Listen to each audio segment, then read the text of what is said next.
பிரசாதம் வாங்குறாங்க 20 days போடுவாங்க. என்ன டேட் மேனுஃபேக்சர் இருக்கு? ஏமா செக் பண்ணல இது? டேட் ஏமா மேனுஃபேக்சரிங் டேட்டு சீலு எதுவுமே இல்லை. இதுல டேட்டே போடாம ஒரு ஸ்டிக்கரு, இதுல ஏதோ ஒரு டேட்டு போட்டுருக்காங்க. இது எந்த டேட்டு தான் மேனுஃபேக்சரிங் பண்ணாங்கன்னு எப்படி தெரியும்?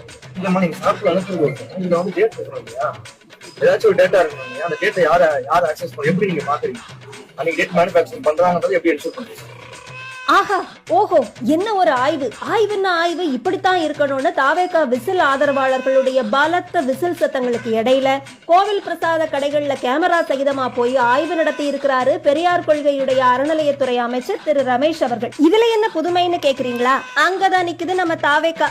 மேனுஃபேக்சர் டேட்டுன்னு ஒண்ணு அங்க இருக்கிற பிரசாத கவர்ல போட்டிருக்காங்க. ஆனா அந்த தேதியில தான் இந்த பிரசாதத்தை மேனுஃபேக்சர் பண்ணிருக்காங்கன்னு நீங்க எப்படி கண்டுபிடிச்சீங்கன்னு ஒரு புத்திசாலித்தனமான கேள்வியை அந்த கடைக்காரர் கிட்ட கேட்க இவர் உண்மையிலேயே அமைச்சர் தானான்னு திரும்பி பார்க்க அப்படி ஒரு சீன் ஆகி இருக்கு. எங்க அமைச்சரே,